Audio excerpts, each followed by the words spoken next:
Hello family, அனைவருக்கும் வணக்கம். நான் தான் உங்கள் விக்னேஷ். நீங்கள் பார்த்துட்டு இருக்கிறது உங்கள் channel Anuth Vignesh. So finally நம்ம எல்லாரும் எதிர்பார்த்து வெயிட் பண்ணிட்டு இருந்த ஏஎல்பி 2026ஓட நோட்டிஃபிகேஷன் வந்தாச்சு இல்லையா? ஸோ கொஞ்ச நேரத்துக்கு முன்னாடி தான் நோட்டிஃபிகேஷன் வந்துச்சு. அண்ட் நிறைய புது மாற்றங்கள், ஓகேவா? லேட்டஸ்டாக புது சேஞ்சஸ், புது அப்டேட்ஸ் அப்படின்னு சொல்லலாம். அதாவது இதுக்கு முன்னாடி இருந்த ஏஎல்பியில் இந்த மாதிரிலாம் இல்லை, இப்போ இந்த மாதிரி மாற்றங்கள்லாம் வந்திருக்கு அப்படின்னு என்னால் சொல்ல முடியும். நிறைய விஷயங்கள் லைக் சிபிடி 1ல ஜென்ரல் அவேர்னஸ் இல்லை, நோட்டிஃபிகேஷன்லேயே இல்லை. ஜென்ரல் அவேர்னஸை தூக்கிட்டாங்க,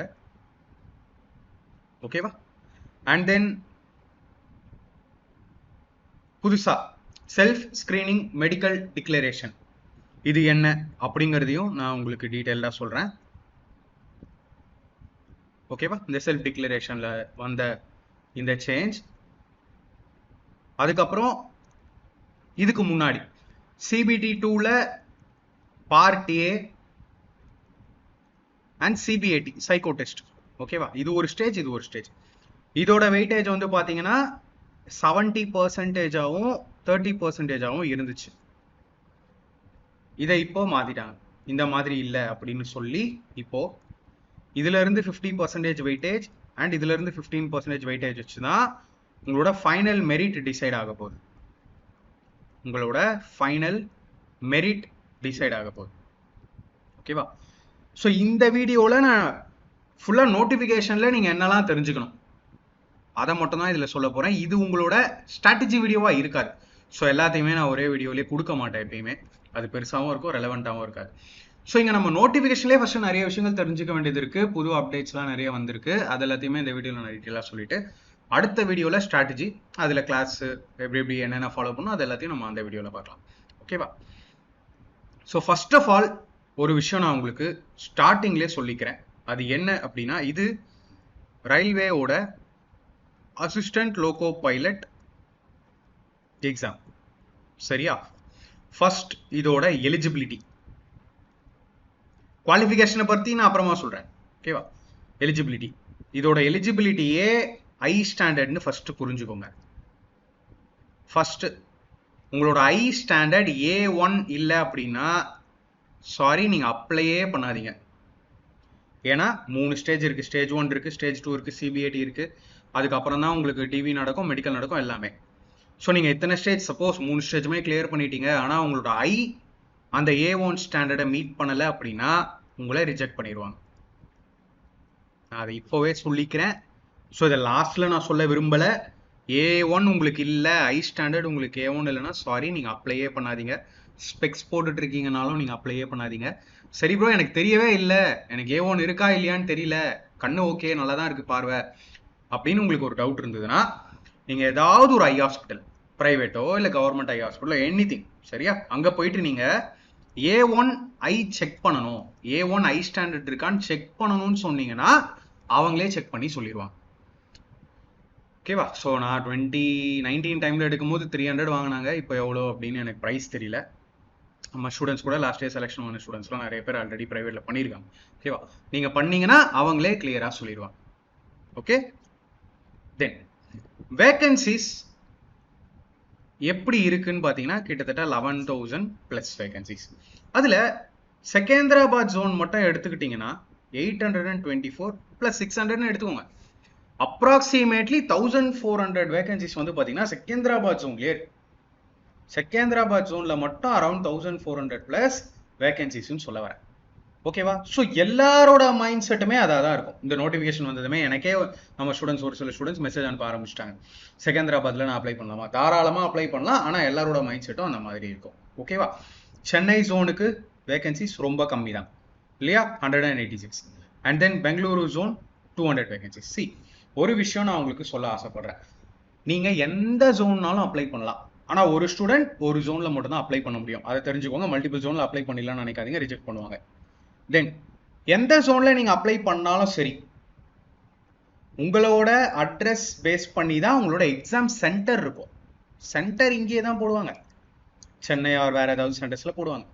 பட் நீங்கள் எல்லா ஸ்டேஜஸ் ஆஃப் எக்ஸாம்லையும் செலக்ட் ஆகிட்டீங்கன்னா போஸ்டிங், ட்ரைனிங் அண்ட் போஸ்டிங் இது எல்லாமே சப்போஸ் செகந்திராபாத் ஜோனில் அப்ளை பண்ணுறீங்கன்னா அங்கே தான் இருக்கும், ஓகேவா? ஸோ இதை நான் தெளிவாக ஸ்டார்டிங்லேயே சொல்லிட்டேன். செகந்திராபாத் ஜோனில் அதிக வேகன்சி இருக்குது ப்ரோ. ஆமாம், கிட்டத்தட்ட வந்து பார்த்தீங்கன்னா 10% ஓவரால் வேகன்சியில் 10% வேகன்சிக்கு மேலே செகந்திராபாத் ஜோன்லேயே இருக்குது. ஓகேவா? ஸோ நீங்கள் தாராளமாக அப்ளை பண்ணலாம், எந்த ரெஸ்ட்ரிக்ஷனும் இல்லை. ஜோன் வந்து டோட்டலி உங்களோட விருப்பம். ஸோ A1 பற்றி சொல்லிட்டேன், வேகன்சிஸை பற்றி சொல்லிட்டேன். தென் இதை பற்றி சொல்லியிருக்காங்க, self screening medical declaration has been introduce சொல்லி. இதுக்கு முன்னாடி என்ன பண்ணுவாங்க அப்படின்னு பார்த்தீங்கன்னா, சிம்பிளாக ஒரு நோட்டிஃபிகேஷன்லேயே இருக்கும், 6/6 இருக்குது அப்படின்னு ஒரு மெடிக்கல் சர்டிஃபிகேட் மாதிரி இருக்கும். அதை அப்படியே பிரிண்ட் எடுத்துட்டு டாக்டர் கன்சல்ட் பண்ணிட்டு அந்த சர்டிஃபிகேட்டோட சிபிஐடிக்கு போகும், சைக்கோ டெஸ்ட்டுக்கு போகும் செலக்ட் ஆன ஸ்டூடெண்ட்ஸ். ஓகேவா? இந்த தடவை கொஞ்சம் வேற மாதிரி பண்ணியிருக்காங்க. Like self screening medical declaration has been introduced at application stage wherein candidates has to declare conformity with minimum prescribed physical and mental fitness standards related to speech, hearing, eyesight, including LASIK surgery. See, LASIK surgery லாம் பண்ணியிருக்கவே கூடாது, டைரக்டா reject பண்ணுவாங்க. mental fitness, pre-existing medical conditions, example diabetes, hypertension, and use of psychoactive substances. The online application will include built-in validation for self-screening to enable candidates to assess their eligibility or ineligibility to apply for the post. Based on the submitted responses, a downloadable medical report is generated, which must be submitted by the candidate on CBAT day, duly signed by general physician and eye specialist. The certificate shall be accepted only if issued by any central bar, state government, hospital or medical college. See, இவங்க இதுல என்ன சொல்லியிருக்காங்கன்னா, இந்த தடவை நீங்க apply பண்ணும்போதே இதுலயே ஒரு பில்ட்-இன் செல்ஃப் ஸ்கிரீனிங் சர்டிஃபிகேட் மாதிரி ஒன்று ஜென்ரேட் ஆகும், அதை நீங்க ஃபில் பண்ணி பிரிண்ட் எடுத்துக்கலான்ற மாதிரி சொல்றாங்க. இதை பத்தி நாளைக்கு அப்ளிகேஷன் ஓப்பன் ஆகட்டும் இன்னும் டீட்டெயிலாக சொல்றேன். அண்ட் இன்னொரு விஷயம் நம்ம தெரிஞ்சுக்க வேண்டியது இருக்கு, நான் பேக் போறேன். ஸோ இதுதான் அஃபிஷியல் ALP நோட்டிஃபிகேஷன். ஓகேவா? நோட்டிஃபிகேஷன்ல போய் பார்த்தீங்க அப்படின்னா 34வது பேஜில் 34th பேஜில் இதை கொடுத்துருக்காங்க. Assistant loco pilot ALP self screening medical declaration report அப்படிங்கிறத தெளிவாக கொடுத்துருக்காங்க. அதில் பார்த்தீங்கன்னா லாஸ்ட் டைம் வந்து எப்பயுமே கொஞ்சம் ஒரு சில டீட்டெயில்ஸ் மட்டும் தான் இருக்கும், இவ்வளோலாம் இருக்காது. ஸோ இங்கே வந்து பார்த்தீங்கன்னா சர்டிஃபிகேட்டே 1 பேஜ் 2 பேஜ், பார்ட் A இருக்கு, அதுலேயே பார்ட் B இருக்கு. ஆமாம், கிட்டத்தட்ட 3rd பேஜ் வந்து அந்த அளவுக்கு நமக்கு தேவைப்படாது. இந்த அளவுக்கு கிளியரா கொடுத்துருக்காங்க இவ்வளோ டீடைல்ஸும். இதை பத்தி தான் நான் இப்போ நோட்டிஃபிகேஷன்ல இருக்கு அப்படின்னு சொல்லியிருந்தேன் இல்லையா? இதுலயே ஏகப்பட்ட விஷயங்கள் இருக்கு. இது எல்லாத்தையுமே பார்த்து அவர் உங்களை டெஸ்ட் பண்ணி, டாக்டர் டெஸ்ட் பண்ணி, கேண்டிடேட் டிக்ளரேஷன் ஒன்று இருக்கு, தென் அவங்க உங்களை பார்க்குறாங்க இல்லையா ஸ்பெஷலிஸ்ட், அவங்க செக் பண்ணி ஃபைனலாகவும் ஒரு ரிப்போர்ட் தர போறாங்க. ஸோ இந்த விஷயம் அப்படிங்கிறது இருக்கு, சரியா? ஸோ இது எப்படியோ, சப்போஸ் நீங்கள் அப்ளிகேஷன் ஓப்பன் ஆகல, அப்ளிகேஷன் ஓப்பன் ஆகும் போதே இது ஜென்ரேட் ஆகலாம் உங்களுக்கு. அப்படி ஜென்ரேட் ஆகாமல் இருந்தாலும் சரி இதை நீங்கள் CBIT கொண்டு போகணும். அப்படி ஜென்ரேட் ஆனாலும் சரி இதை நீங்கள் CBIT கொண்டு போகணும். அதாவது ஸ்டேஜ் 1 செலக்ட் ஆகி, ஸ்டேஜ் 2 செலக்ட் ஆகி, CBIT போவீங்கல்ல, 3rd stage psycho test, அப்போ இதை நீங்கள் கொண்டு போனால் போதும். கொண்டு போகும்போது இதை யார் பார்த்து டிக்ளேர் பண்ணியிருக்கணும் அப்படின்னா, shall be issued by any central or state government hospital or medical college தான். ஸோ இதை நீங்கள் கிளியராக ஸ்டார்டிங்லேயே புரிஞ்சுக்கோங்க. ஸோ இதை பற்றி நிறைய டவுட்ஸ் நிறைய பேருக்கு வரலாம். ஓகே, அப்ளிகேஷன் ஓப்பன் ஆகட்டும். இதுக்கு தேவை அப்படின்னா இதை மட்டும் ஷார்ட்டாக சொல்கிற மாதிரி ஒரு வீடியோ நான் பண்ணுறேன். ஓகே, டோன்ட் வெரி, கன்ஃபியூஸ் ஆகாதீங்க. தென் இதை பற்றி நான் ஆல்ரெடி சொல்லிட்டேன் இல்லையா, A1 கம்பல்சரிங்க மெடிக்கல் ஃபிட்னஸ். ஓகேவா? தென் இப்போ வருவோம். இப்போ தான் நான் ஆக்சுவலாக உங்களுக்கு தேவையான இடத்துக்கே வரேன். சாரி, ஏன்னா அவ்வளோ சேஞ்சஸ், ஓகேவா, எதிர்பார்க்காத சேஞ்சஸ்லாம் வந்திருக்கு. ஓப்பனிங் டேட் வந்து பார்த்தீங்கன்னா நாளைக்கு தான், 15th மே. தென் ஒரு 1 மந்த்துக்கு டைம் கொடுப்பாங்க, அதுக்கப்புறம் கூட ஒரு 1 or 2 weeks கூட எக்ஸ்டெண்ட் பண்ணுறதுக்கான சான்சஸ் இருக்கு, சரியா? தென் அசிஸ்டன்ட் லோகோ பைலட் லெவல் 2 பே 19,900 வரும். A1 மெடிக்கல் ஸ்டாண்டர்ட் தான். A1 தவிர வேற எந்த மெடிக்கல் ஸ்டாண்டர்டும் கிடையாது. B1 C1லாம் கிடையவே கிடையாது. A1 இல்லை அப்படின்னா டைரக்டா ரிஜெக்டட். ஓகே, சரி, யார் எலிஜிபிள் அப்படின்னு பார்த்தீங்கன்னா 18 to 30 years. ஓகே, அதாவது UR candidates 18 to 30 years வரைக்கும் எலிஜிபிள். தென் டோட்டல் வேகன்சிஸ் 11,127. சொல்றேன், எல்லாமே சொல்றேன், குவாலிஃபிகேஷன் சொல்றேன், வெயிட் பண்ணுங்க. Candidates must ensure that they fulfill the prescribed educational and technical qualifications for the post on or before the closing date. Candidates waiting for the final results of prescribed educational qualifications are not eligible to apply. Final ரிசல்ட்டுக்கு இப்போ தான் wait பண்ணிட்டு இருக்கீங்க அப்படின்னா sorry, நீங்கள் eligible இல்லை. Okay, கிளியராக சொல்லியிருக்காங்க. அண்ட் தென் அக்கௌண்ட் கிரியேட் பண்ணணும், அப்படி இல்லைன்னா டைரக்டா அப்ளை பண்ணலாம். என்ன அப்படின்னா 2024லயோ இல்ல 2025லயோ ஏதாவது ஒரு ரயில்வே எக்ஸாமாவது மினிமம் நீங்க அப்ளை பண்ணி எழுதியிருந்தீங்க அப்படின்னா நீங்க எந்த அக்கௌண்ட்டும் ஓபன் பண்ண வேண்டாம். ஏன்னா ஆல்ரெடி நீங்க அக்கௌண்ட் ஓபன் பண்ணியிருப்பீங்க. ஸோ உங்களுக்குன்னு ஒரு யூசர் நேம், உங்களுக்குன்னு ஒரு பாஸ்வேர்ட், இதெல்லாம் வந்து நீங்க ஆல்ரெடி கிரியேட் பண்ணியிருப்பீங்க. 24லயோ இல்ல 25லயோ அப்ளை பண்ணியிருந்தா அவங்களுக்கு அக்கௌண்ட் புதுசா ஓபன் பண்ண வேண்டிய வேலை இல்லை. ஏற்கனவே இருக்கிற லாகின் டீடைல்ஸ் வச்சு நீங்க லாகின் பண்ணி டைரக்டா அப்ளை பண்ற பேஜுக்கு போயிடலாம். சரியா? பட் ஒன் திங், இது வரைக்கும் நீங்க அப்ளையே பண்ணல, 24லயும் சரி 25லயும் சரி அப்ளையே பண்ணலன்னா ஃபர்ஸ்ட் நீங்க அக்கௌண்ட் கிரியேட் பண்ணணும். அதுக்கப்புறமா தான் உங்களால அப்ளை பண்ண முடியும். சரியா? இருக்கும் ஆர்ஆர்பி சென்னை பேஜ்ல போனீங்கன்னா கிரியேட் அன் அக்கௌண்ட்லாம் இருக்கும். ஓகே, அதை பார்த்து இஃப் பாசிபிள் அவுட் அப்ளை வீடியோவும் நானே மேக் பண்றேன். சரியா? ஏஜ் லிமிட்டுக்கு வரேன். 18 to 30, அதாவது நீங்க யூஆரா இருந்தா, அன்ரிசர்வ்டா இருந்தா சரி. அன்ரிசர்வ்டு இல்லாம எஸ்சி இல்ல எஸ்டி சர்டிபிகேட் வச்சிருக்கீங்கன்னா அதுல இருந்து 5 வருஷம் எக்ஸ்ட்ரா, அதாவது அப் டு 35 இயர்ஸ் வரைக்கும் எலிஜிபிள். ஓபிசி நான் கிரீமி லேயர் சர்டிபிகேட் வச்சிருக்கீங்க, நான் கிரீமி தான், கிரீமி கிடையாது, அவங்களுக்கு 3 இயர்ஸ் எக்ஸ்ட்ரா, அதாவது 30 plus 3 இயர்ஸ் எக்ஸ்ட்ரா எலிஜிபிலிட்டி இருக்கு. X serviceman who have put in more than 6 months service after attestation, so அவங்களுக்கு plus 3 years plus 6 plus 8 இந்த மாதிரி போயிட்டே இருக்கும். சரியா? அண்ட் தென் டேட்டை பொறுத்த வரைக்கும் உங்களுக்கு ஒரு குழப்பம் இருந்துச்சு அப்படின்னா நல்லா தெரிஞ்சுக்கோங்க. யூஆரா இருந்தால் 2/7/1996 இதுக்கு முன்னாடி பிறந்திருக்க கூடாது யூஆரா இருந்தால். அண்ட் 18 அப்படிங்கிறதுனால 1/7/2008 இதுக்கு அப்புறமா பிறந்திருக்க கூடாது. அதே மாதிரி ஓபிசிக்கும் டேட் கொடுத்துருப்பாங்க, எஸ்சி எஸ்டிக்கும் டேட் கொடுத்துருப்பாங்க. இதை வச்சு நீங்களே கால்குலேட் பண்ணிக்கலாம் ஆஸ் பர் யுவர் ஏஜ் நீங்க எலிஜிபிளா இல்லையா அப்படின்னு. சரியா? அண்ட் தென் ப்ராசஸ், நான் இதை இன்னும் டீட்டெயிலாக உங்களுக்கு ஸ்ட்ராட்டஜி வீடியோவில் சொல்லுவேன். ஒவ்வொரு ஸ்டேஜ் பற்றியும் பேசுவேன், அதுதான் ஸ்ட்ராட்டஜி வீடியோ. இது notification details video. First stage CBT உங்களுக்கு இருக்கும். சரியா? இதை பற்றி நான் ஒவ்வொரு ஸ்டேஜ் பற்றியும் டீட்டெயிலாக பேசுகிறேன் ஸ்ட்ராட்டஜி வீடியோவில். ஃபர்ஸ்ட் ஸ்டேஜ் சிபிடி எல்லாருமே கொடுப்பீங்க. ஓகேவா? இதை நல்லா பண்ணுற, இதில் நல்லா ஸ்கோர் பண்ணுற 15 times தி கேண்டிடேட், 15 மடங்கு பேர் வந்து ஸ்டேஜ் 2க்கு போவீங்க. ஓகேவா? இங்கிருந்து நல்லா பண்ணுற 8 times கேண்டிடேட் சிபிஏடி, அதாவது இந்த சைக்கோ டெஸ்ட்டுக்கு போவீங்க. இந்த சைக்கோ டெஸ்ட்டுக்கு போகும்போது தான் அவங்க சொல்ற அந்த செல்ஃப் ஸ்கிரீனிங் சர்டிஃபிகேட் டெஸ்ட் எல்லாம் சொல்றாங்க இல்லையா, அதை நீங்க கொண்டு போகணும்.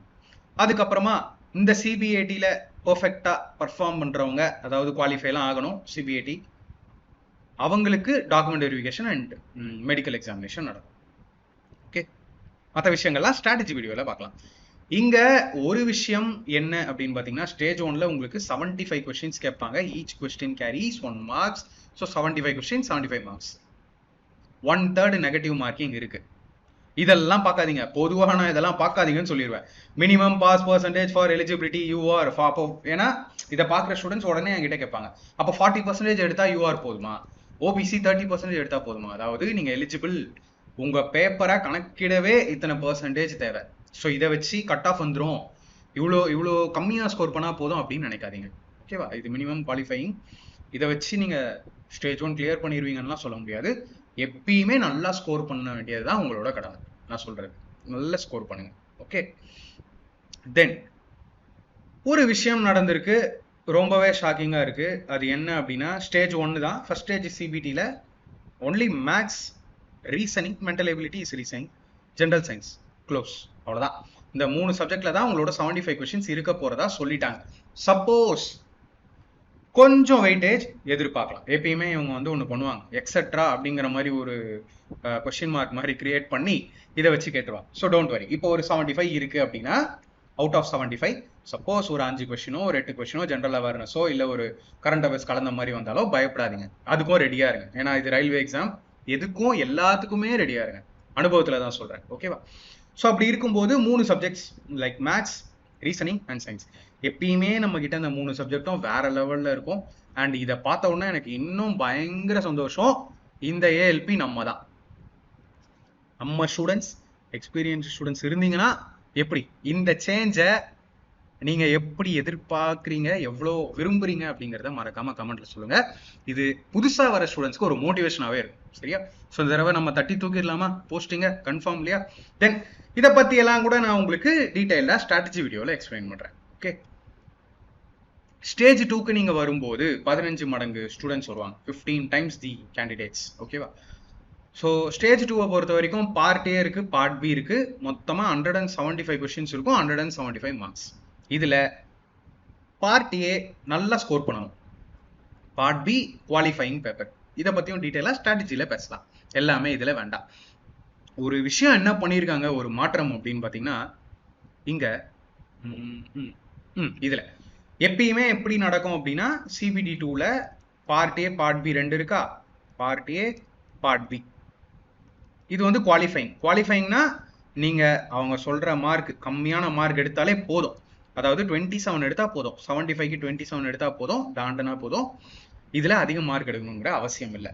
பட் பார்ட் ஏ அப்படி இல்லை, 100 மார்க்ஸ் கேட்பாங்க, மேக்ஸிமம் ஸ்கோர் பண்ண வேண்டியது நம்மளோட கடமை. லைக் இதுக்கு முன்னாடி எப்படி இருந்துச்சு அப்படின்னா, இதுல இருந்து ஒரு 70% மார்க்கை தூக்குவாங்க. கடைசியில் சிபிஏடி நீங்க பண்ணுவீங்க இல்லையா, சைக்கோ டெஸ்ட், இதுலயும் எல்லா பேட்டரி டெஸ்ட்லயும் குவாலிஃபைங் ஆகணும். 5 பேட்டரி டெஸ்ட் இருக்கும், 5 பேட்டரி டெஸ்ட்லயும் குவாலிஃபை ஆகணும். ஸோ இதுல 5த்துலயும் குவாலிஃபை ஆச்சு அப்படின்னா 30% வெயிட்டேஜ் இதுல இருந்து எடுப்பாங்க. ஸோ 70% + 30%, இதை சேர்த்து 100%க்கு மெரிட் ரெடி பண்ணுவாங்க, மெரிட் லிஸ்ட். ஓகேவா? பட் இந்த தடவை இதை மாத்துறாங்க. எப்படி மாத்துறாங்க அப்படின்னா, 70-13 இருந்துச்சு இல்லையா, அதை 50-15 மாத்துறாங்க. ஸோ பார்ட் ஏல இருந்து ஒரு 50% மார்க் எடுக்கிறாங்க, சிபிஏடில இருந்தும் 50% வெயிட்டேஜ் எடுக்கிறாங்க. இது ரெண்டுத்தையும் ஒன்னா சேர்த்து ஆட் பண்ணி 100%க்கு மெரிட் லிஸ்ட் ரெடி ஆகும். இதுதான் இந்த தடவை இருக்கக்கூடிய ஒரு வெயிட்டேஜ். ஸோ பெருசா இது என்ன சேஞ்ச், இது பெரிய இம்பாக்ட் ஏற்படுத்துமா அப்படின்லாம் நினைக்காதீங்க, சரியா? சிபிஐடிக்கும் நான் வீடியோ பண்ணியிருக்கேன். தேவைன்னா உங்களோட சிபிஐடி வரும்போது ஓகே வெயிட்டேஜ் கொஞ்சம் இன்க்ரீஸ் ஆயிருக்குன்னா, என்ன சிபிஐடியில் கொஞ்சம் சேலஞ்சிங்கான பார்ட்டாக இருக்கோ அதுக்கும் வீடியோ பண்ணிக்கலாம், டோன்ட் வரி. இந்த சேஞ்சை வச்சு ஐயோ இது என்ன ஏதாவது செலெக்ஷனில் எதனா பிரச்சனை வருமானலாம் நினைக்காதீங்க, டோன்ட் வரி. நல்லா ப்ரிப்பரேஷன் பண்ணுறவங்களுக்கு, சீரியஸ் ஆஸ்பிரன்ஸ்க்கு கண்டிப்பாக செலெக்ஷன் தான். முக்கியமான ஒரு இடத்துக்கு வரேன், இந்த குவாலிஃபிகேஷன். ஸோ ஏஎல்பிக்கு எல்லாரும் எலிஜிபிள் இல்லை, ஓகேவா? ஸோ ஏஎல்பி வந்து பார்த்தீங்கன்னா ஒரு டெக்னிக்கல் பேஸ்டு போஸ்ட் தான். அதனால என்னென்ன ஸ்ட்ரீம், இன்ஜினியரிங்ல என்னென்ன ஸ்ட்ரீம் அண்ட் ஐடிஐல என்னென்ன ட்ரேட் எல்லாம் எலிஜிபிள் அப்படின்னு பார்க்கலாம். First of all 10th + ITI பண்ணியிருந்தாலும் எலிஜிபிள், ஒரு சில ட்ரேட் எல்லாம் எலிஜிபிள். அதே மாதிரி diploma, 3 years diploma and lateral என்ட்ரியும் எலிஜிபிள், ஒரு சில ஸ்ட்ரீம். அதே மாதிரி என்ஜினியரிங்ல பிடெக் எலிஜிபிள், ஒரு சில ஸ்ட்ரீம். அது என்னென்ன ஸ்ட்ரீம் அப்படின்னு பார்த்தீங்கன்னா, mechanical, electrical, electronics, automobile engineer. ஓகேவா? ஸோ இந்த ஸ்ட்ரீம்லலாம் இன்ஜினியரிங் பண்ணியிருந்தீங்கனாலும் பிடெக் பண்ணியிருந்தீங்கனாலும் சரி, இல்லை டிப்ளமா வச்சுருந்தீங்கனாலும் எலிஜிபிள். அதே மாதிரி ஐடிஐயை பொறுத்த வரைக்கும் ஃபிட்டர் இங்கே கொடுத்துருக்காங்க இல்லையா, fitter, electrical, machinist, MMV, diesel mechanic, wireman, இந்த ட்ரேட் எல்லாம், electrician, instrument mechanic, wireman, armature and coil winder, RAC, electronics mechanic, fitter, turner, machinist, heat engine, இந்த ட்ரேட் எல்லாமே எலிஜிபிள். ஸோ கிளியரா புரிஞ்சுதா? ஐடிஐ பண்ணியிருந்தாலும் எந்தெந்த ட்ரேட், இன்ஜினியரிங் பண்ணியிருந்தீங்கன்னா என்னென்ன ஸ்ட்ரீம், இவங்க எல்லாரும் எலிஜிபிள். இங்கேயே கொடுத்துருக்காங்க பாருங்க, mechanical engineering combination of various stream. இப்போ வேரியஸ் ஸ்ட்ரீம்னா what are all the stream which comes under mechanical அப்படின்னு பார்த்துக்கோங்க. ஸோ எல்லாரும் எலிஜிபிள்னு கிடையாது, இன்ஜினியரிங்ல இருக்கிற எல்லா ஸ்ட்ரீமும் எலிஜிபிள்னு நினச்சிக்காதீங்க.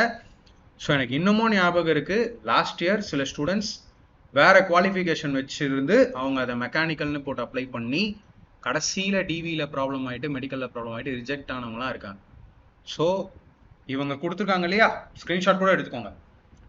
இந்த ஸ்ட்ரீம்ஸுக்குள்ளே நீங்கள் வரீங்க, இந்த ட்ரேடுக்குள்ளே நீங்கள் வரீங்கன்னா நீங்கள் இந்த ஒரு சேஞ்சை பண்ணியிருக்காங்க. தென் இந்த செல்ஃப் ஸ்க்ரீனிங், ஓகேவா? இது நிறைய பேருக்கு ஒரு டவுட்டாக இருக்கலாம்னு சொல்லி தமிழ் டிரான்ஸ்லேட் பண்ணி கொண்டு வந்திருக்கு. இது விண்ணப்ப படி நிலையிலேயே சுய தகுநிலை மருத்துவ அறிவிப்பு, செல்ஃப் ஸ்கிரீனிங் மெடிக்கல் டிக்ளரேஷன் அறிமுகப்படுத்தப்பட்டுள்ளது. அதன்படி வேலைவாய்ப்பிற்கான குறைந்தபட்ச உடல் மற்றும் மன இயல்பு தரங்களுக்கு இசைவானதாக மாணவர் அறிவித்துக் கொள்ள வேண்டும். இத்தரங்கள் பேச்சு, கேட்டல், பார்வை, லேசிக் அறுவை சிகிச்சை தவிர்த்து முன்னரே இருக்கும் மருத்துவ நிலைமைகள், எடுத்துக்காட்டு நீரிழிவு, உயர் ரத்த அழுத்தம் மற்றும் மனதை பாதிக்கும் பொருட்களின் பயன்பாடு ஆகியவற்றுடன் தொடர்புடையவை. இந்த விண்ணப்ப படிவத்தில் சுய தகுநிலை மதிப்பீட்டிற்கான உள்ளமைக்கப்பட்ட சரிபார்ப்பு இருக்கும். இதன் மூலம் இப்பதவிக்கு விண்ணப்பிக்கும் மாணவர் மதிப்பிட முடியும். சமர்ப்பிக்கப்பட்ட பதில்களின் அடிப்படையில் பதிவிறக்கம் செய்யத்தக்க மருத்துவ அறிக்கை உருவாக்கப்படும். அந்த அறிக்கை சிபிஐடி நாளில் பொது மருத்துவர் மற்றும் கண் நிபுணரால் கையொப்பமிடப்பட்டு மாணவரால் சமர்ப்பிக்கப்பட வேண்டும். சிபிஐடிக்கு நம்ம முன்னாடி வேற ஒரு இது கொடுப்போம் இல்லையா, டிக்ளரேஷன். இந்த டிக்ளரேஷனை நம்ம தர மாதிரி இருக்கும். இந்த சான்றிதழானது மத்திய மாநில அரசு மருத்துவமனை அல்லது மருத்துவ கல்லூரியால் மட்டுமே வழங்கப்பட்டால் ஏற்றுக்கொள்ள முடியும். ஸோ இப்போ உங்களுக்கு இது கிளியரா புரிஞ்சிருக்கும் நான் நம்புறேன். ஸோ இதுதான் அந்த செல்ஃப் டிக்ளரேஷன். ஸோ அதிகமான டவுட் இருக்கு அப்படின்னா நான் ஒன்றும் சொல்ல, நீங்க போய் நேரா ஒரு டாக்டரை பார்த்துருங்க, ஒரு ஐ ஸ்பெஷலிஸ்ட்டை. இவங்க சொல்ற அந்த செல்ஃப் ஸ்கிரீனிங் இருந்துச்சு இல்லையா, அந்த பேஜ் நம்பர் 34 and 35, இதோட நீங்க பாத்தீங்கன்னா அவங்க கிளியரா செக் பண்ணிட்டு சொல்லுவாங்க. ஏன்னா இதை வந்து ஒரு கமெண்ட்லயோ ஒரு மெசேஜ்லயோ நான் கிளியர் பண்ற மாதிரி டவுட் இது கிடையவே கிடையாது. ஓகே, ஸோ இதோட நான் இந்த வீடியோ எண்ட் பண்றேன். கண்டிப்பா டவுட்ஸ், சின்ன சின்ன டவுட்ஸ்ல இருந்து பெரிய பெரிய டவுட்ஸ்லாம் உங்களுக்கு நிறையவே இருக்கும். ஏன்னா நான் மாஸ்டர் ஸ்ட்ராட்டஜி வீடியோ இன்னும் அப்லோட் பண்ணல இல்லையா, வித் ஸ்டடி பிளானும் தரேன். ஓகேவா, அண்ட் கிளாஸ்லாம் எப்படி ஃபாலோ பண்ணணும் எல்லாத்தையுமே நான் உங்களுக்கு டீட்டெயிலாக சொல்கிறேன். வேறு ஏதாவது ரிகார்டிங் இந்த நோட்டிஃபிகேஷன் டவுட் இருந்ததுன்னா மறக்காம கீழே கமெண்ட்ல சொல்லுங்கள். அடுத்த வீடியோவில் பார்க்கலாம். And wish you all the best for all the new ALP aspirants. Thank you.